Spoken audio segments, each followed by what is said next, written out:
আল্লাহ আমাদেরকে কবুল করেন। আজকে আমাদের মাঝে আমাদের আমন্ত্রিত অতিথিবৃন্দ সময় উপস্থিত হয়েছিলেন। আপনারা ইতিমধ্যে জেনেওছেন, দেখেওছেন। আমাদের আজকের প্রধান অতিথি জনাব আলহাজ মোহাম্মদ আব্দুল আজিজ সাহেব, বিএনপি মনোনীত সংসদ সদস্য পদপ্রার্থী নাটোর ৪, তিনি আমাদের মাঝে উপস্থিত আছেন। কিছুক্ষণ পূর্বে এসেছিলেন, একটু আগে চলে গিয়েছেন। আমাদের বিশেষ অতিথিদের মধ্যে অধ্যাপক মাওলানা আব্দুল হাকিম, জামাত ইসলামী মনোনীত এমপি পদপ্রার্থী নাটোর ৪, আমাদের বশিউর রহমান বাবলু সাহেব, উনি এসেছিলেন, বিদায় নিয়েছেন। আব্দুল মতিন মাস্টার সাহেব হাদিয়া পাঠিয়ে দিয়েছেন।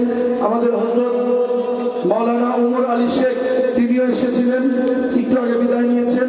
জনাব আমজাদ হোসেন সাহেব, তিনি আমাদের জন্য হাদিয়া পাঠিয়ে অসুস্থ, দোয়া চেয়েছেন, আমরা দোয়া করি আল্লাহ তাআলা শিফা দান করুন।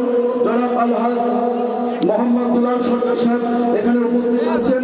জনাব মোহাম্মদ আলী ভাই এখানে উপস্থিত আছেন। সম্মানিত উপস্থিতি, আমরা আর কাল বিলম্ব করতে চাচ্ছি না। আমরা ইনশাআল্লাহ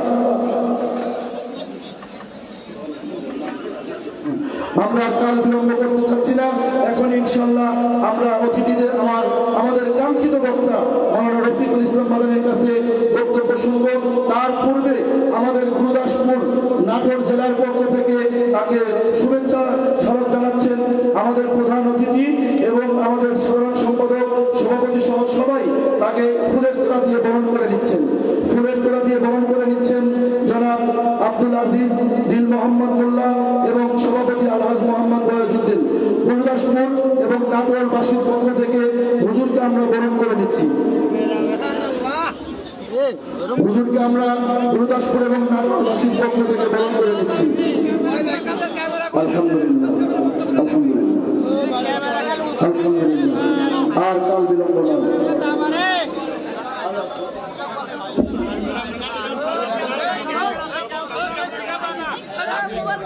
ধন্যবাদ। হযরত মাওলানা রফিকুল ইসলাম মাদানী সাহেবকে এখন ফুলের তোড়া দিয়ে বরণ করছেন ভদ্র মাদ্রাসার সম্মানিত মুহতামিম হাফেজ মুফতি মাহদি হাসান, হাফেজ মাওলানা মুফতি মাহদি হাসান। আলহামদুলিল্লাহ, অনেক সময় ক্ষেপণ করেছি, আপনাদের কাছে আন্তরিক ক্ষমা প্রার্থী। যারা দূর দূরান্ত থেকে কষ্ট করে এসেছেন, আবারও শুকরিয়া আদায় করে আজকের আমাদের প্রধান মেহমান, প্রধান বক্তা, প্রধান আলোচক, আন্তর্জাতিক খ্যাতি সম্পন্ন মুফাসসিরে কুরআন, সারা বাংলার আলোড়ন সৃষ্টিকারী বক্তা, কারা নির্যাতিত মুসলিম আলেম হযরত মাওলানা রফিকুল ইসলাম মাদানী নেতৃত্বে আলোচনা নিয়ে আসছেন। হযরত মাওলানা রফিকুল ইসলাম মাদানী নেতৃত্বে দাওয়াত বরকাতুহু। আসসালামু আলাইকুম ওয়া রাহমাতুল্লাহি ওয়া বারাকাতুহু। আপনারা ভালো আছেন? আলহামদুলিল্লাহ ভালো। কি কোটা বন্ধ করে দেন? আসলে দুইটা কথা না বললে আমি আমার আজকে আলোচনা শুরু করতে পারছি না। নাম্বার 1, আমার গত বছর কেন আসতে পারি নাই, আসলে এই মানুষগুলো, বিশেষ করে এই যে উপস্থাপক মাহাদি ভাই এবং একজন সাংবাদিক আপনাদের এলাকার, ওনারা আমার বাড়িতে কয়েকবার গিয়েছেন, দাওয়াত করেছেন, এটা সত্য কথা। কিন্তু গত বছর প্রোগ্রামটা যেদিন ছিল 1-2 দিন আগ থেকে, শুধু যে আপনাদের এখানে প্রোগ্রাম মিস করেছি এমন না, মানে আমি বগুড়ায় এক প্রোগ্রামে এসে অসুস্থ হয়ে একবারে পড়ে গেছিলাম, বগুড়া মেডিকেলেও ভর্তি ছিলাম। এরপরে টানা কয়েকদিন মাহফিল করতে পারিনি। মেরুদণ্ডে প্রচুর ব্যথা ছিল, হাড়ে ব্যথা ছিল, মানে ওইটা দাঁড়াইতেও পারতাম না, এমন অবস্থা ছিল। তো সেই জন্য গত বছরের প্রোগ্রামে শরীক হওয়া সম্ভব হয় নাই। আসলে আমরা মানুষ, আমরা রোবট না, আমরা মানুষ। আমরা চাইলেও সবকিছু করতে পারি না। আপনি আমি একটা প্ল্যানিং করবো, কিন্তু দিন শেষে প্ল্যানিংটা হবে কি হবে না, এটা বাস্তবায়ন করবেন কি করবেন না, এটা উপরওয়ালার ইচ্ছা। এই যে আপনাদের উচ্ছে পড়া বীর, এই যে মানুষের ভালোবাসা, এটা একটা বিরাট বিষয়। আমি কৃতজ্ঞতা স্বীকার করছি এবং শুকরিয়া আদায় করছি আমাদের এই ভালোবাসাটা আল্লাহর জন্য হোক। আল্লাহ তাআলা আমাদের সবাইকে একে অপরকে আল্লাহর জন্য ভালোবাসার তৌফিক দান করুন। ইন্নাল হামদুলিল্লাহ নাহমাদুহু ওয়া নাস্তাঈনুহু ওয়া নাস্তাগফিরুহু ওয়া নু'মিনু বিহি ওয়া নাতাওয়াক্কালু আলাইহি ওয়া নাউযু বিল্লাহি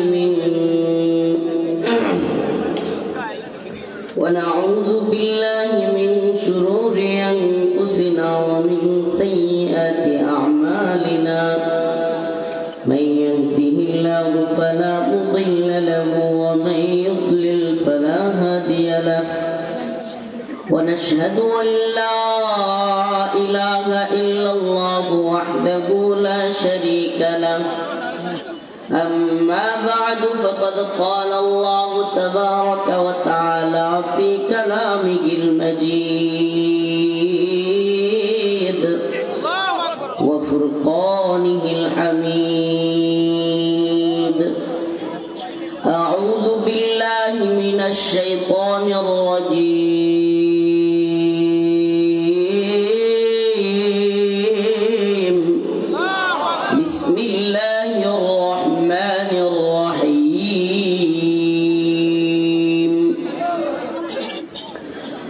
قد أفلح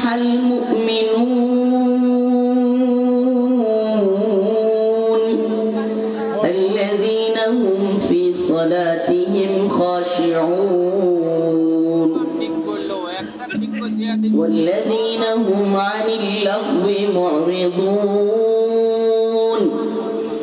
والذين هم للزكاة فاعلون والذين هم لفروجهم حافظون إلا على أزواجهم أو ما ملكت أيمانهم فإنهم غير ملومين فمن ابتغى وراء ذلك فأولئك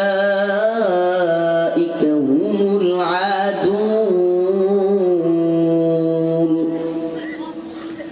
صدق الله مولانا العظيم وصدق رسوله النبي الكريم ونحن على ذلك من الشاهدين والشاكرين والحمد لله رب العالمين. সকলে কুদরত শরীফ পড়ে আল্লাহুম্মা সাল্লি আলা মুহাম্মাদিন ওয়া আলা আলি মুহাম্মাদ কামা সাল্লাইতা আলা ইব্রাহিম ওয়া আলা আলি ইব্রাহিম ইন্নাকা হামিদুম মাজিদ.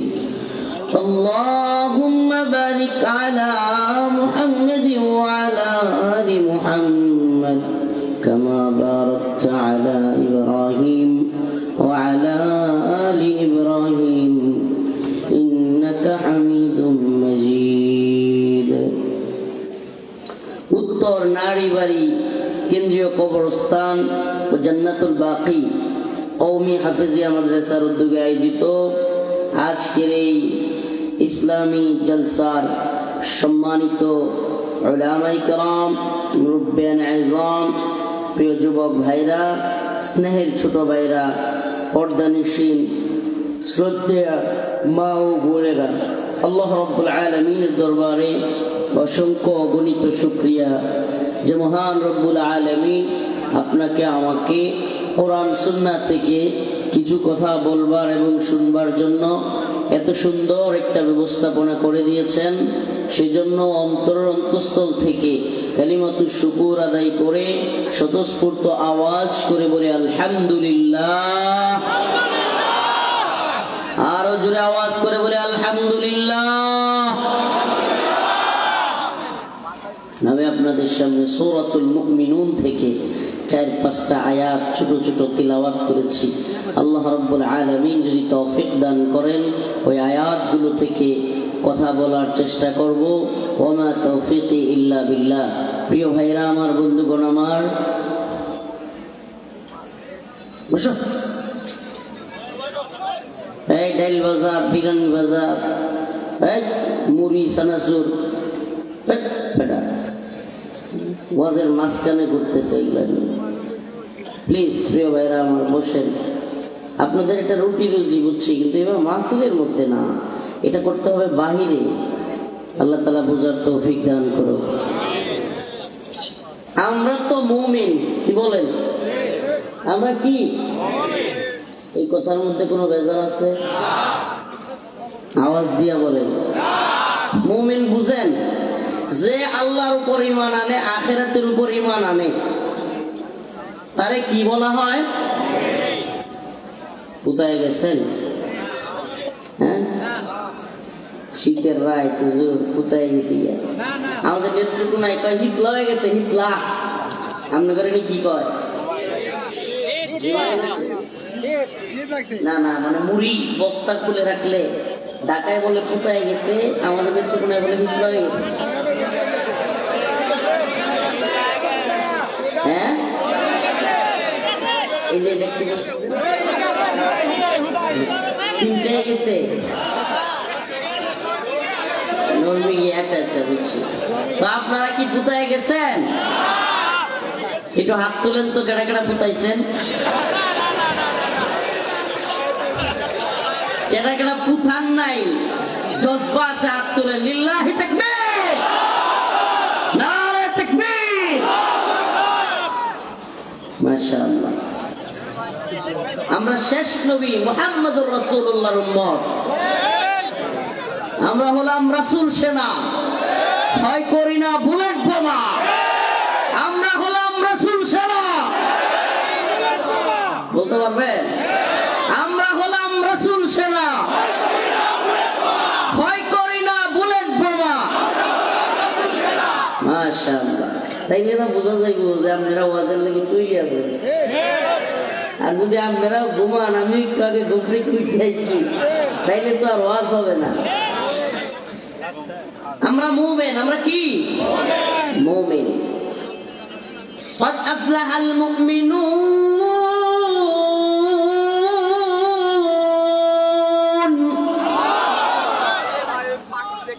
আল্লাহ রাব্বুল আলামিন বলেন, নিশ্চয়ই মুমিনরা সফল। সুবহানাল্লাহ। কারা সফল? এলাকার মেম্বার সব সফল, আল্লাহ বলছে।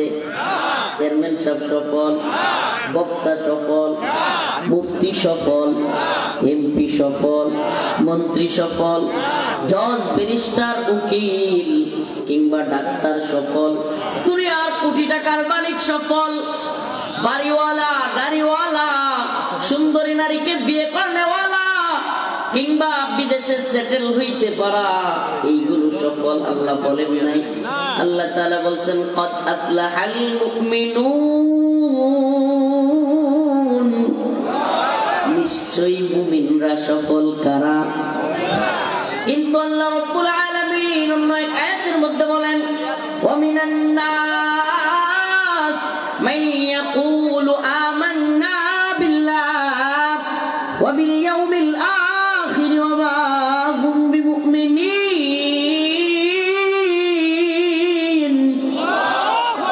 তোমাদের মধ্যে কিছু লোক আছে যারা মুমিনদের সামনে আইসা, মাহফিলে আইসা, মসজিদে গিয়া, জানাজায় গিয়া বিরাট বড় হাজি সাহেব, বিরাট বড় মুসল্লি সাহেব, বিরাট বড় ইমানদার, বিরাট মুমিন।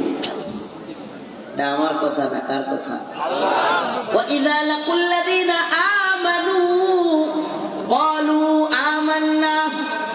আল্লাহ বলেন, তোমাদের মধ্যে এমন কত লোক আছে যারা মুমিনদের সামনে গিয়া, ওয়াইদা লাকুল্লাযীনা আমানু, যখন মুমিনদের সাথে তাদের সাক্ষাৎ হয়, তারা বলে আমান্না। ওয়াইদা খালাউ ইলা শায়াতিনহিম ক্বালু ইন্না মাআকুম।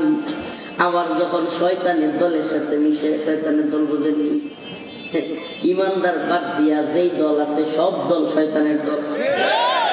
ঈমানওয়ালাদের দল বাদ দিয়া যত দল আছে সব দলের নাম কি? আল্লাহ বলেন, শয়তানের দলের সাথে যখন শরীক হয়, মদ, গাঁজা কিংবা ইয়াবা, ফেন্সিডিল, হেরোইন, কিংবা জঘন্য কাজের সাথে যখন মিশে থাকে, ওই ধরনের মানুষের সাথে যখন তারা শরীক হয়, তখন বলে আরে আমরা তো ওই হুজুরদের সাথে মজা করতেছিলাম, হুজুরদের সাথে অভিনয় করতেছি, আসি তো তোমার লগেই। এরা যখন বাংলাদেশের মুসলমানদের সামনে থাকে, দাড়ি টুপি পাঞ্জাবি লাগায়, আবার মাঝে মাঝে হিজাব লাগায়। নির্বাচনের আগে কি লাগাইতো হাসিনা? হিজাব লাগায়। আবার ভারতে গিয়া বলে কলু ইন্না মাকুম, আমরা তোমাদের সাথে আছি। এটা কে বলেন? আল্লাহ। আল্লাহ বলছেন যে এরা মুমিনদের সামনে ইমানদারের সাজ সাজে, কিন্তু হিন্দুদের সামনে গিয়া, ভারতে গিয়া বলে কলু ইন্না মাকুম, আরে আমরা তো তোমাদের সাথেই আছি। ইন্নামা নাহনু মুস্তাহজিউন, এরা বলে যে এরা হলো মজা করে আমাদের সাথে, মুমিনদের সাথে। আল্লাহরে ধোঁকা দেয়, মুমিনদেরকে ধোঁকা দেয়। আল্লাহ বলে না না, অসম্ভব। ইখাদিউনাল্লাহ ওয়াল্লাযীনা আমানু, ইখাদিউনাল্লাহ ওয়াল্লাযীনা আমানু। আল্লাহ বলেন এরা মনে করে এরা মুমিনদেরকে ধোঁকা দিতেছে, এরা মনে করে এরা আল্লাহরে ধোঁকা দিতেছে। আল্লাহরে ধোঁকা দেওয়া মানে কি? আসলে অন্তর থেকে সে নামাজি না। অন্তর থেকে সে নামাজি হইলে, অন্তর থেকে সে ইমানদার হইলে ফজরের নামাজ ছাড়তে পারত? সত্যি বলবেন, ছাড়তে পারত?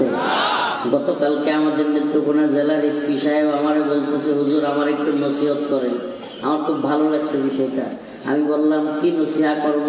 ছোট্ট একটু নসিহা করি। আর দিন ও আন নসিহা, আল্লাহ রাসূল হাদিসের মধ্যে বলেছেন দিন হলো উপদেশ। দিন কি?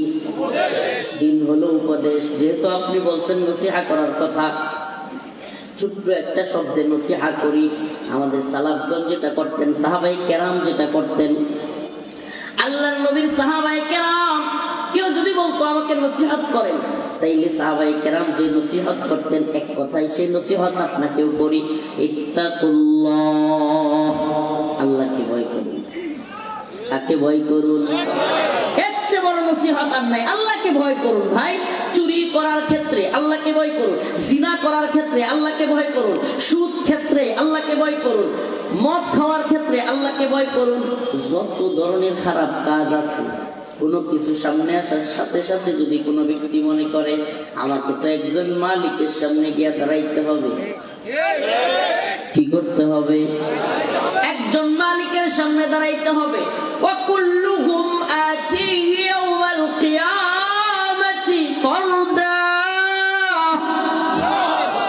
আল্লাহ বলেন তোমাদের প্রত্যেককে, ও শাহাবুদ্দিনের ছেলে রফিকুল ইসলাম, ও অমুকের ছেলে অমুক, ও তমুকের ছেলে তমুক, প্রত্যেককে আল্লাহ পাকের সামনে ওয়াকুল্লুহুম আতিহি ইয়াউমাল কিয়ামাতি ফারদা। এক এক করে 100 জন নিয়ে যাওয়ার সুযোগ নাই। নমিনেশন কনফার্ম করতে 5000 লোক নিয়ে যান, কিন্তু আল্লাহর সামনে বলেন না কয়জন যেতে হবে? ওয়াকুল্লুহুম আতিহি ইয়াউমাল কিয়ামাতি ফারদা। এই বেটা, তোমারে বলছি বুঝো নাই? তোমার এই বেতন বৃত্তির সব টাকা আমি দিব, প্লিজ তাও বসো। বুঝতেছো না বেটা? এটা একটা দৃষ্টির ইয়া লাগে, খুব বয়ানের একটা ইয়া চলে যায় ভাই, মুড নষ্ট হয়ে যায়। ওয়াকুল্লুহুম আতিহি ইয়াউমাল কিয়ামাতি ফারদা। আমাদের প্রত্যেককে আল্লাহর সামনে হাজির হতে হবে। কয়জন করে? বলেন কয়জন করে? একজন করে হাজির হইতে হবে। সকলকে একজন একজন করে। আর কি সফলতা অর্জন করবা এই দুনিয়ায়? এই বাংলাদেশে সর্বোচ্চ পাওয়ার প্রধানমন্ত্রী, তার চাইতে বেশি ক্ষমতা তো বাংলাদেশে আর কোনো পাওয়ারের নাই। আছে? 3-4 বারের প্রধানমন্ত্রী, বাংলাদেশের সবচাইতে প্রভাবশালী ক্ষমতাশালী প্রধানমন্ত্রী পালাই গেছে কি যায় নাই? আবার 3 বারের প্রধানমন্ত্রী অসুস্থ থাকতে থাকতে মৃত্যু শয্যায় দীর্ঘদিন বিছানায় পড়ে থাকতে থাকতে মৃত্যুবরণ করছেন না করেন নাই? 3-4 বারের সাধারণ সম্পাদক, কয়েকবারের মন্ত্রী, বিশাল পাওয়ারফুল লোক, নোয়াখালীর মানুষ, ইন্ডিয়ার হসপিটালে ভর্তি। কথা বলেন। এই দুনিয়া কিছুই না, কিছুই না, ঠিক কি ঠিক না? এই দুনিয়া কিছুই না রে বাবা, কিছুই না। এটা আপনি একটা রঙিন, আপনাকে একটা খ্বাব, একটা স্বপ্নের মতো আপনার সামনে হাজির। মনে হচ্ছে আরে কত সুন্দর, সুজলা সফলা, পরিপাটি, কত নাজ নিয়ামত, কত বুক, কত কিছু। আসলে কিছুই নাই। কেন কিছুই নাই? আরে যেই ব্যক্তি খাইছে, এই ব্যক্তির যদি আবার 2 প্লেট খাবার দেন খাইতে পারবে? কেন বললাম? আরে ভাই, পেটের মধ্যে যদি খিদা থাকে, প্রচুর খিদা, বিরিয়ানি পছন্দ করেন? কি পছন্দ করেন? মনে করেন কোন ব্যক্তি বিরিয়ানি পছন্দ করে, পেটের মধ্যে প্রচুর খিদা, বিরিয়ানি দিছে, আই মজা আর মজা, 2 প্লেট খাইয়া ফেলছে, বর পেট, বেগ ছাড়তেছে। কি ছাড়তেছে? উপর দিয়ে এরকম ছাড়তেছে। এরপরে যদি তারে বলা হয় তোরে আরো 3 প্লেট খাইতে হবে, পেট ভরে খাইছে, এখন আরো 3 প্লেট খাইতে হবে, ওর অন্তরের মধ্যে কি মজা লাগবে নাকি সাজা? তার মানে বোঝা গেল এই খাওয়ার মজাটাও কিছু সময়ের জন্য, ঠিকই ঠিক না? ঘুমের মজা, মনে করেন আপনি রাত্রে ঘুমান নাই, সারা রাত ঘুমান নাই, পরের দিন দিনেও ঘুমাইতে পারেন নাই, হারি বাপরে পরের দিন যে ঘুম এত মজা লাগবে, মনটা চাইবে সারা রাত ঘুমাই। মনে করেন ঘুমাইছেন, এসার পর থেকে নিয়ে ফজর পর্যন্ত ঘুমাইছেন, আবার ফজরের পর থেকে জোহর পর্যন্ত ঘুমাইছেন। এখন যদি কয় জোহর পরে লাঠি নিয়ে এখন থেকে নিয়ে আবার আগামীকাল ফজর পর্যন্ত ঘুমাইতে দিব, এই লোক ঘুমাইতে পারবে? বোঝা গেল ঘুমের মজা শেষ। ঘুমের মজা কি? আরে দুনিয়ায় খাওয়ার মজা, ঘুমের মজা, পেট ভরে খাওয়ার পরে আরো 2 প্লেট দিলে আর মজা থাকে না। ঘুমায় গেলে ঘুমের মজা যখন শেষ হয়ে যায়, বিছানা থেকে উঠতে মনে চায়, মন চাই একটু হাঁটি, মন চাই একটু চা খাই, একটু ঘুরি, তখন যদি বলা হয় আরো বিছানায় 2 দিন ঘুমায়, এটা কি আরাম হবে না সাজা? আল্লাহ তাআলা যেন সব কিছুর মধ্যে মজা শেষ করে দিয়া। আপনি কিছুদিন দেখবেন, আমি জানি না আপনাদের হয় কিনা, আমার হয়েছে, মনে করেন কোন একটা জিনিস আপনি খুব পছন্দ করেন, খাবার, কিছুদিন খাবেন খাবেন খাবেন খাবেন, একটা সময় গিয়ে দেখবেন ও মা একটু ভালো লাগে না। এটা আমার হয়েছে, আপনাদের হয় কিনা জানি না। কোন একটা জিনিস পছন্দ করি, কিছুদিন খাই, খাওয়ার পরে দেখা যায় এই জিনিসটা আর ভালো লাগে না। ঠিক কি ঠিক না? কেন? কারণ হলো আল্লাহ পাক বুঝাইতে চান এই দুনিয়ার মজাটা অল্প সময়ের জন্য। কতটুক সময়ের জন্য? এই দুনিয়ার মজা অল্প সময়ের জন্য। এই জন্য ঈমানদারদের জন্য আল্লাহর কাছে রয়েছে এক চূড়ান্ত সফলতা, জান্নাত। চূড়ান্ত সফলতা কি? ফামান যুহজিহা আনিন নার ওয়া উদখিলাল জান্নাতা ফাকাদ ফাজ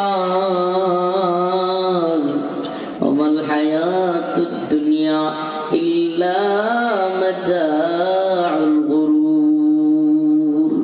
আর এই দুনিয়ার ব্যাংক ব্যালেন্স, টাকা পয়সা, বাড়ি গাড়ি, নারী, বিদেশে ছেলেকে পাঠাইতে পারা, লক্ষ টাকার চাকরি, কোটি টাকার বাড়ি কিংবা গাড়ি, এই দুনিয়ার এমপি, চেয়ারম্যান, মন্ত্রী, কমিশনার কিংবা কিছু হওয়াকে তুমি সফলতা মনে করতেছো?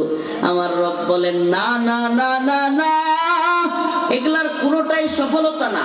আল্লাহর কাছে সফলতা হলো জাহান্নামের আগুন থেকে মুক্তি পাওয়া। আল্লাহর কাছে সফলতা কি ভাই? আল্লাহর কাছে সফলতা কি ভাই?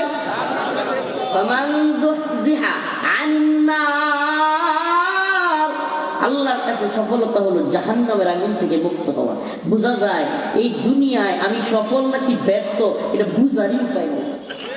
সুবহানাল্লাহ বলবেন না? এই দুনিয়ায় আমি সফল নাকি ব্যর্থ এটা বোঝার কি নাই? আমি যদি জান্নাত পাই, জাহান্নামের আগুন থেকে মুক্তি পাই, বুঝা গেল আমি কি সফল, বুঝা গেল আমি কি সফল। আর যদি এটা না করতে পারি, ইমানদার হিসেবে কবরে না যেতে পারি, মুনাফিকের জিন্দেগি যদি আমার গঠন হয়, আল্লাহ মাফ করুক। অনেকে আমাদের মধ্যে আছে কি জানেন, আরে বিরাট বড় নিজের মুমিন মনে করি, নাউযুবিল্লাহ মিন যালিক। আল্লাহ রাসূলের সাহাবায়ে কেরাম নিফাকের ভয় করতেন, হযরত ওমর নিফাকের ভয় করতেন, হযরত আবু বকর নিফাকের ভয় করতেন। আরে হযরত আবু বকর, হযরত ওমর, বিশেষ করে হযরত ওমর তো আল্লাহর নবীর এক সাহাবীর কাছে রাসূলুল্লাহ সাল্লাল্লাহু আলাইহি ওয়াসাল্লাম একটা লিস্ট দিয়েছিলেন। লিস্ট কি? মুনাফিকের একটা লিস্ট দিয়েছিলেন। হযরত ওমর ওই লোকের কাছে গিয়ে খালি জিজ্ঞেস করতেন, ভাই আমার নাম তো আর নিফাকের লিস্টে নাই। সুবহানাল্লাহ। বলতেন ভাই মুনাফিকের লিস্টে কি আমার নাম আছে? আরে যে ওমরের আল্লাহর আল্লাহর রাসূল বলেছেন রাদিয়াল্লাহু আনহুম ওয়া রাদু আন, যাদের ব্যাপারে আল্লাহ বলেছেন আমি নিজে তাদের প্রতি রাজি, তারাও আমার প্রতি রাজি। জান্নাতের সুসংবাদ পাওয়া আশারায়ে মুবাশশারা 10 জন আল্লাহর প্রিয় সাহাবীর একজন হলো হযরত ওমর।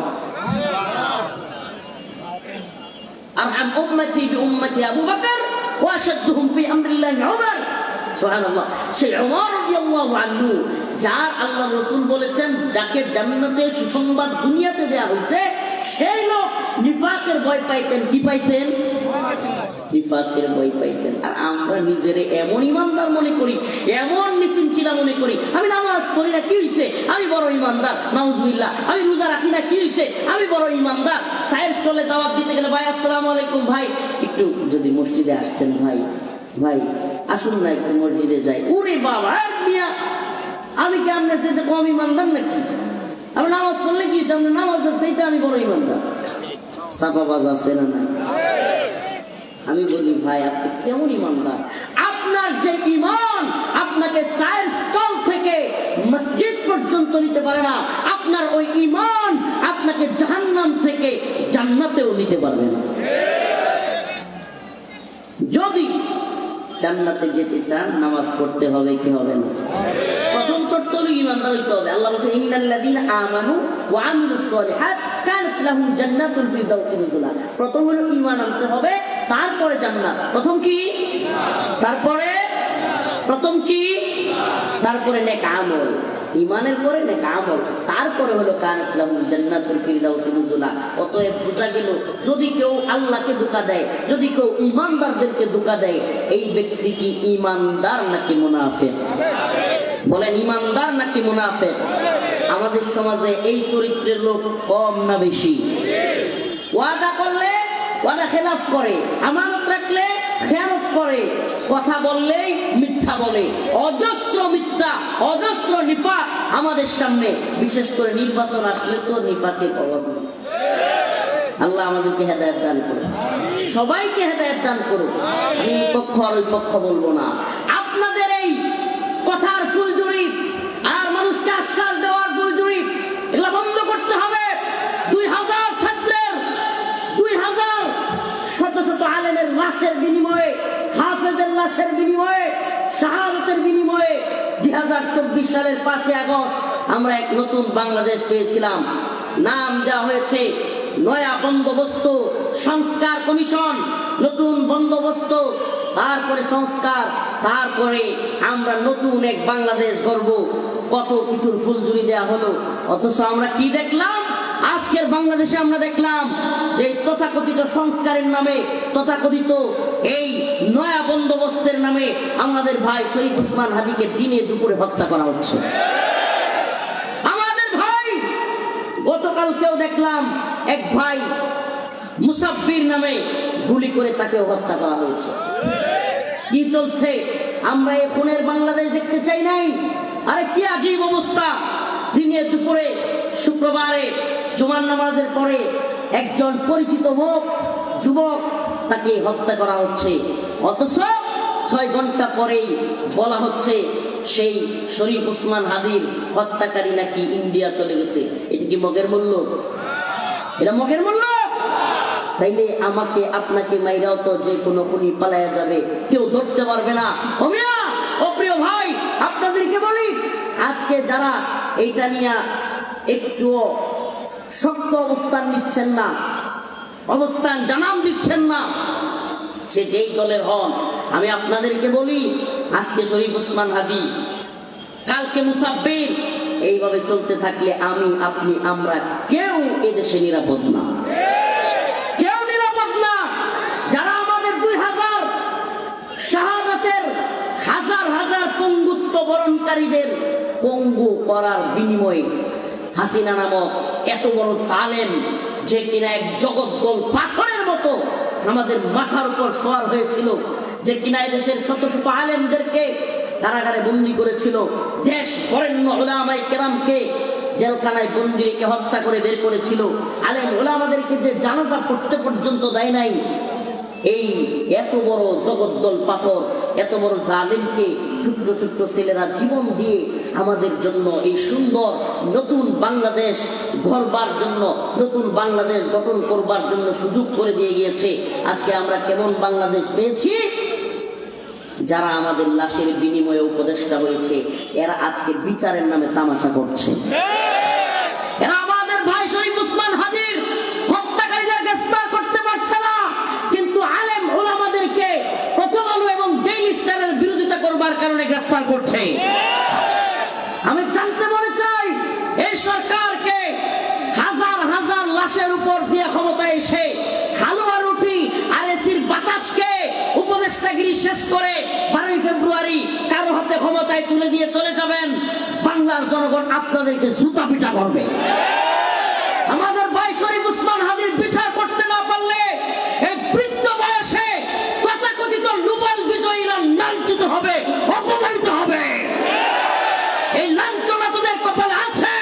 আমাদের ভাই শরীফ উসমান হাদির বিচার করতে হবে, অন্যথায় আমরা বাংলার জমিনে বিচার করতে বাধ্য করবো ইনশাআল্লাহ।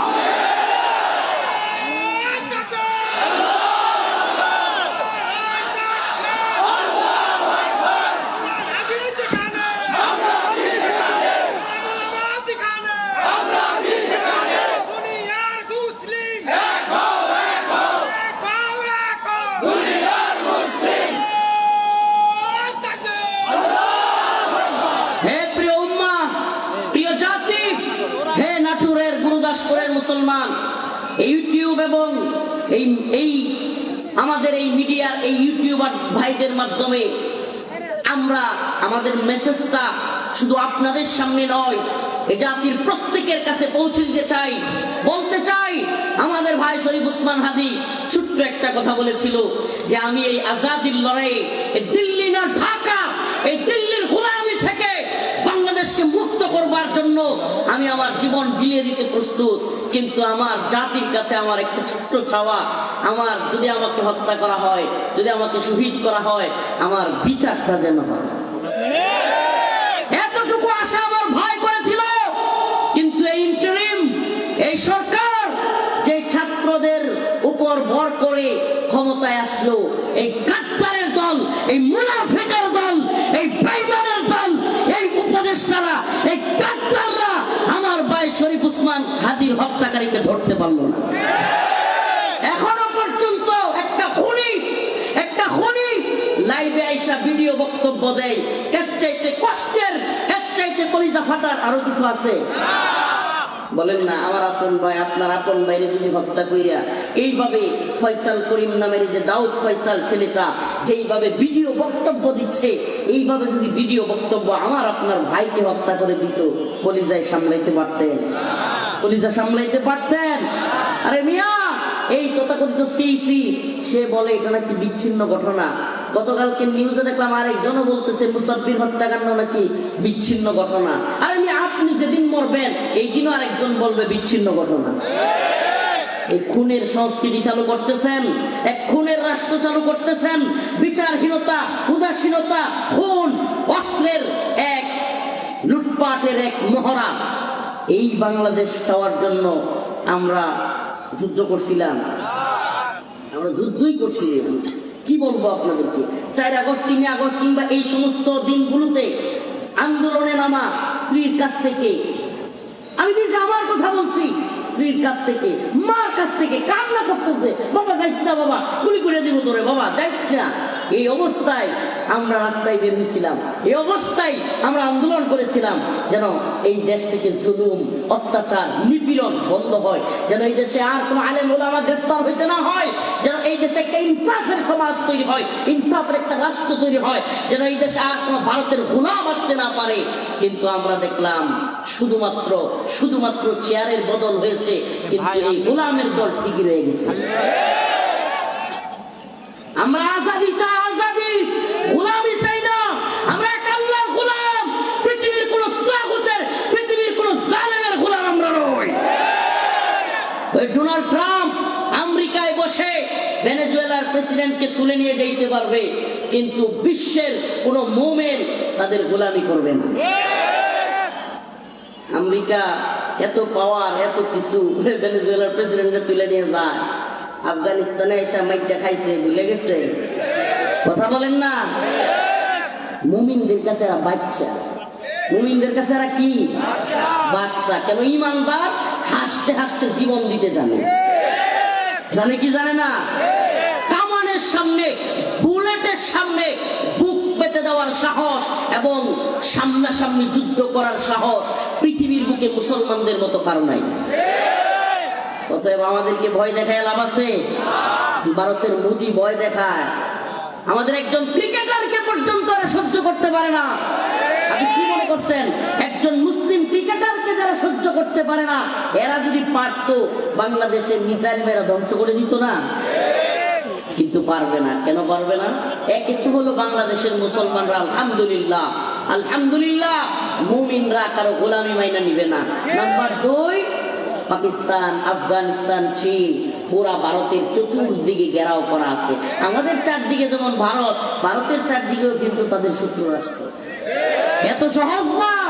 অতএব আমরা গোলামি করব কার? বলেন কার গোলামি করব?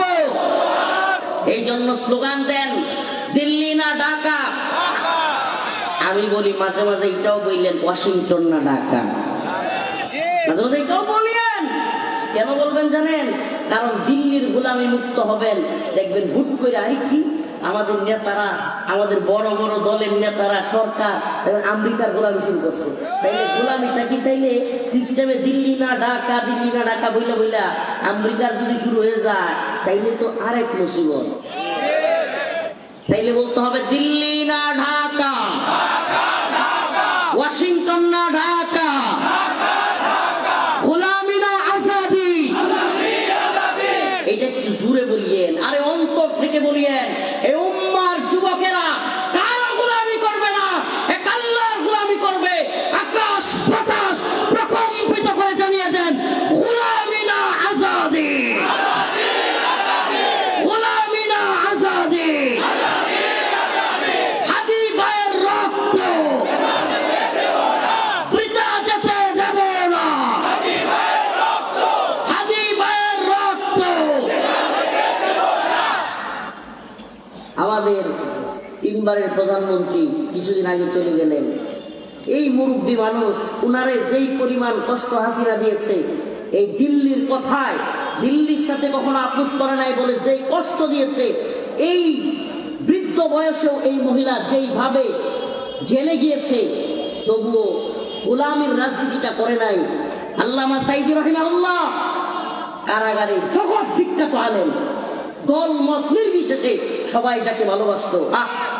আগের দিন আমি তো কারাগারে ছিলাম, আগের দিন সাহেব আমাদের যেই কারাগারে আমাদেরকে রাখা হয়েছিল, ওখানে ওনাকে চিকিৎসার জন্য নিয়ে আসা হয়েছিল। ফুটফুটে একটা মানুষ হাইসা হাইসা যাচ্ছে হসপিটালে, হুট করে কয় সাহেব মারা গেছে। মনে আছে আপনাদের? কান্না করেছিলাম, অনেক কান্না করেছিলাম। আমার আম্মা বলে, বাবা যেদিন সাইদি রাহিমাহুল্লাহ মারা গেছে কি পরিমাণ কান্না করছি। আমি বলছি, কেন এত কান্না করছো? হুজুরের প্রতি তো মায়া আছে, আরেকটা ভয় আমাদের অন্তরে। আমার ছেলের এমনি এইভাবে হাসিনা মায়েরা ফেলে।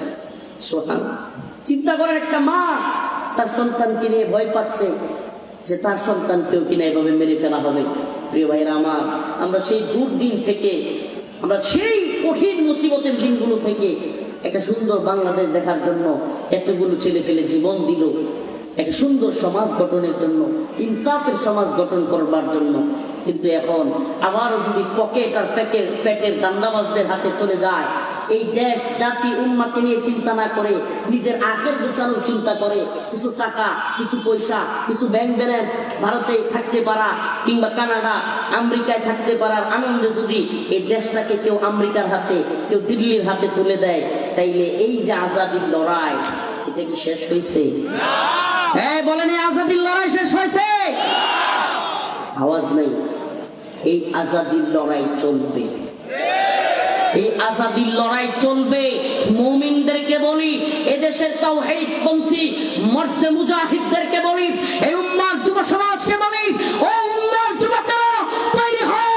হাতে যদি অস্ত্র তুলে নিতে হয়, দিল্লির গোলামি চলবে না। বাংলাদেশের যুবকেরা প্রয়োজনে অস্ত্র হাতে তুলে নিবে। ইসাবাতান মিন উম্মতি আখরাজাহুম আল্লাহু মিনান নার, ইসাবাতুন তাগজুল হিন্দা।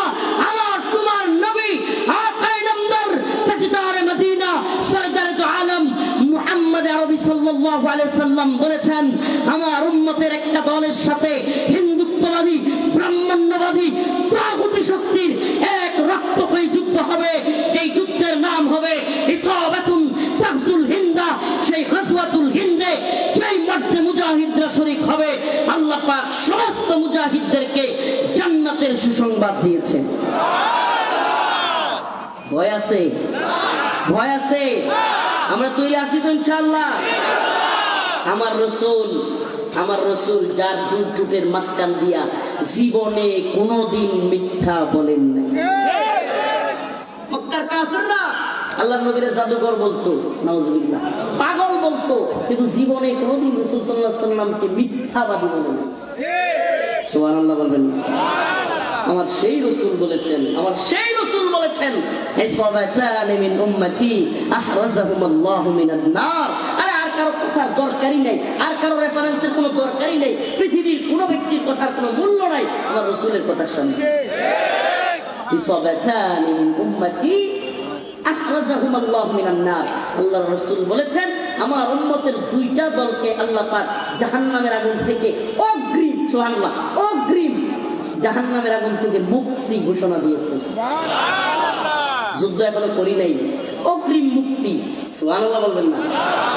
যারা এই যুদ্ধে শরীক হবে, ইসাবাতুল তাগজুল হিন্দা, গাজওয়াতুল হিন্দ নামের এক ভয়ঙ্কর রক্তক্ষয়ী যুদ্ধ মুসলমানদের সাথে হবে, এটা আল্লাহর নবীর দিক নির্দেশনা। হিন্দুত্ববাদী, ব্রাহ্মণ্যবাদী, তাগুতি শক্তির বিরুদ্ধে এক ভয়াবহ যুদ্ধে মুসলমানরা লিপ্ত হবে। আল্লাহ রাসূল বলেন শেষ জামানার সেই যুদ্ধে মুসলমানদের অনেক মর্দে মুজাহিদ শহীদ হবে, এত শহীদ হবে রক্তের ফিরিঙ্গি, রক্তের স্তূপ জমা করবে, কিন্তু আল্লাহ রাসূল বলেছেন শেষ বিজয় মুসলমানদের হবে। এবং শুধু মুসলমানদের বিজয় হবে না, হিন্দুত্ববাদী, ব্রাহ্মণ্যবাদী, তাগুতি শক্তির সুপার পাওয়ার তথাকথিত বড় বড় নেতাদেরকে দিল্লির মসনদ থেকে মর্দে মুজাহিদরা কল্লায় ধরে টেনে হিচড়ে বাইতুল মাকদিসের দিকে নিয়ে যাবে। আল্লাহু আকবার। আল্লাহ রাসূল বলেন যে কল্লায় ধরে ধরে টান দিয়া দিল্লি থেকে বাইতুল মাকদিসের দিকে, তখন দিল্লি বিজয় হবে, দিল্লির মসনদে কালেমার পতাকা পতপত করে উঠবে, সেই কালেমার পতাকা নিয়ে এক কালো পতাকা বাহিনী পতপত করে বাইতুল মাকদিসের দিকে যাবে। কোন একদিন এদেশের আকাশে কালেমার পতাকা উড়বে। সুবহানাল্লাহ। দেখতে চান? কোন জাতীয়বাদের পতাকা নাই, কোন ধরনের তন্ত্রমন্ত্রের পতাকা নাই, এক আল্লাহর কালিমা লা ইলাহা ইল্লাল্লাহর পতাকা, সবার পতাকা এক, লা ইলাহা, লা ইলাহা, লা ইলাহা, লা ইলাহা, লা ইলাহা। গোলামি কার? গোলামি কার? এ মুমিন, প্রত্যেকটা মুমিন আওয়াজ দিয়ে বলেন গোলামি কার? গোলামি কার? গোলামি কার? দিল্লির গোলামি, আমেরিকার গোলামি, চীনের গোলামি, রাশিয়ার গোলামি, তন্ত্রমন্ত্রের গোলামি। গোলামি কার? এক আল্লাহর গোলামি করি, জবান চলবে আল্লাহর জন্য, কথা হবে কার জন্য? দুনিয়ার কোন ক্ষমতাশীলের পক্ষে কথা বলবো না, গোলামি করব কার? আমি নিয়ত করছি এদের সামনে কয়েকদিন পরে আইতেছে নির্বাচন, এটার আগ দিয়া দেশ থেকে চলে যাবো, কয়েকদিন গিয়া বেড়ে যাবো, উমরায়ও যেতে পারি কিংবা অন্য জায়গায়ও যেতে পারি। কেন জানেন? কারণ আমি এই তথাকথিত রাজনীতিতে বিশ্বাসই করি না। আমি না, শুধু এই উম্মাকে বলবো এই তন্ত্রমন্ত্রের পথ ছেড়ে দেন। মানুষ স্বপ্ন দেখতেছে, বিশাল স্বপ্ন, কোনো কিছুই হবে না পুরার দিন। এই সিস্টেম যতদিন পরিবর্তন না হবে, এই তন্ত্রমন্ত্রের পথ দিয়া চ্যালেঞ্জ করলাম, পরিবর্তন আসবে না। লিখে রাখেন, এক আজকে হুজুরের কথা ভালো লাগবে না, এই দল ওই দল করেন তো, বিভিন্ন দলে যুক্ত, নিজে মনে করছেন আমার দল আসলে তো একবার সব একবারে স্বর্ণের পাহাড় দিয়া মুড়াইয়া একটা সোনার বাংলাদেশ করে ফেলবে। এগুলো আপনাদের ধারণা ভাই, এগুলো আপনাদের ধারণা ভাই। এই গোলামীর তন্ত্রমন্ত্রের যে রাজনীতি, এটা দিয়ে আদৌ পরিবর্তন হবে না, হবে না, হবে না। যেদিন আল্লাহর জমিনে আল্লাহর শাসন প্রতিষ্ঠা হবে, ইন হুকমু ইল্লা লিল্লাহ, আমার আল্লাহ তা'বুদু ইল্লা ইয়া, আল্লাহর জমিনে হুকুম চলবে একমাত্র কার? বলেন কার? আল্লাহর জমিনে হুকুম। আর যদি দুনিয়াদারদের হুকুম চলে, খুন হবে মুসাব্বির, তদন্ত, মামলা, তারপরে মামলা জমা দেওয়া, চার্জশিট জমা দিতে 2 বছর, এরপরে 7 বছর 10 বছর পরে মামলার রায়, এরপরে 10 বছর পরে রায় হয়েছে বা আসামি পক্ষ গিয়ে আপিল করবে, আরো 2-3 বছর আপিল শুনানি, আরো 3 বছর চলে গেলে রিভিউ, লিপ্ট আপিল, আপিল খারিজ, রিভিউ খারিজ, এরপরে সবকিছু শেষে আসামিকে কাঠগড়ায় নেওয়া হবে, আসামিকে ফাঁসির জন্য নেওয়া হবে। এরপরে আছে রাষ্ট্রপতির বিশেষ ক্ষমা। 15 বছর চলে গেছে, যারা বিচার চাইতে গেছিল এরা ছোটবেলা থেকে বৃদ্ধ হয়ে গেছে। এই তো শাসন, এই তো দুনিয়াবী শাসনের নমুনা। আমার ভাই উসমান হাদি হত্যা হয়েছে, আমার ভাই মুসাদ্দির হত্যা হয়েছে, আরো যত হত্যা হচ্ছে বিচারের নামে প্রহসন। এই গণতন্ত্রের বিচার এত ঢিলে রে ভাই। খুন হয়েছে 2025 সালে, বিচারের রায় হয় 35 সালে, রায় কার্যকর হইতে হইতে 40 সাল, এরপরে 40 সালে গিয়া যদি কোনোভাবে রাষ্ট্রপতির ক্ষমা পাওয়া যায় তাইলে বিচার শেষ। প্রিয় ভাইরা আমার, এই শাসন আমরা চাই। যদি বুঝে আসে, আপনাদেরকে একটা হালত শোনাই, শুনে রায় উঠেন না, আপনাদেরকে একটা হালত শোনাই। আমি 10 মাস কারাগারে ছিলাম, কষ্ট পাচ্ছেন? আমি 10 মাস কারাগারে ছিলাম, 26 দিন রিমান্ডে। প্রথম দিকের কথা বলছি। হঠাৎ করে আমাকে নিয়ে আপনার কোর্টের মধ্যে তুলছে, হাজিরা দিতে গেছি। ওমা, আমি ওই সময়টা বুঝতাম না, মামলা এত অভিজ্ঞ ছিলাম না, জানতাম না। আমার একজন এসে বলতেছে পিপি কোর্টের মধ্যে, হুজুর আপনি কি দোষী না নির্দোষ? 10 মাস পরে, কয় মাস? আমি ক্লিয়ার কি কয়, 10 মাস জেল খাটলাম, 26 দিন রিমান্ডে থাকলাম, এখন কয় দোষী না নির্দোষ? এটা কি কয়? তাই এতদিন যে আমি জেল কাটলাম এটা কই গেল? রিমান্ডে থাকলাম এটা কই গেল? ফাও। মানে আপনারা যারা আইনের বিষয়ে জানেন না, উকিলদের কাছে জানবেন, যারা মামলা চালায় এদের কাছে জানবেন। চার্জশিট দেওয়ার সময় জিগায়, কি জিগায়? জিজ্ঞেস করে আপনি দোষী না নির্দোষ। আরে ভাই, আপনি দোষী না নির্দোষ এটা যদি চার্জশিট দেওয়ার সময় জিজ্ঞেস করবেন, তাহলে 10 মাস জেলে রাখবেন, 26 দিন রিমান্ডে রাখছেন, ইচ্ছা মতো নির্যাতন করছেন, ইচ্ছা মতো আমাদেরকে আঘাত করছেন, এখন জিজ্ঞেস করেন দোষী না নির্দোষ। এই হলো এই তথাকথিত তাগুতি আইন। একবার কি মনে প্রশ্ন জাগে না, এটা কি ধরনের আইন রে ভাই? 10 মাস পরে জিজ্ঞেস করে আপনি দোষী না নির্দোষ, তারপরে 3 বছর 5 বছর 7 বছর কারো 10 বছর মামলার রায় হয়। আমি এক কথা বলছিলাম বক্তব্য দিতে গিয়া, একটু মিস্টেক হয়েছে, ইচ্ছা করে বলি নাই, সিরিয়াসলি বললাম যে আল্লাহর বিরুদ্ধে গেলে চেয়ারম্যান মানি না, ইসলামের বিরুদ্ধে গেলে, কোরআনের বিরুদ্ধে গেলে উপজেলা চেয়ারম্যান মানি না, আল্লাহর বিরুদ্ধে ইসলামের বিরুদ্ধে গেলে, কোরআনের বিরুদ্ধে গেলে এমপি মানি না, মন্ত্রী মানি না, প্রধানমন্ত্রী মানি না, রাষ্ট্রপতি মানি না, যদি আল্লাহ এবং রসুলের কোরআনের বিরুদ্ধে যায়। শর্ত কি ছিল? আল্লাহ এবং রসুলের বিরুদ্ধে গেলে। এই কথা বলতে গিয়া একটা কথা রাগে, আল্লাহর বিরুদ্ধে যদি কেউ যায় এমন কিছু প্রধানমন্ত্রী মানি। এই কথা কোয়ার কারণে, এক কথার কারণে মামলা দিছিল 8টা। আচ্ছা আমারা বলেন কথা কয়টা? মামলা কয়টা? এক কথায় 8 মামলা চলে, এক কথায় 8 মামলা চলে।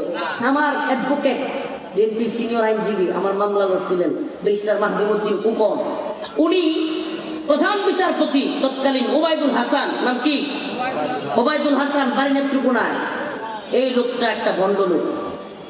এই লোক ওনাকে জিজ্ঞেস করছে আমাদের উকিল মাহবুবউদ্দিন কুপন সাহেব, মাই লর্ড, আমার মক্কেল একটা কথা বলেছে। কয়টা? একটা কথার কারণে মামলা হবে, একটা মামলা হয়েছে 8টা। এটা কিভাবে সম্ভব মাই লর্ড?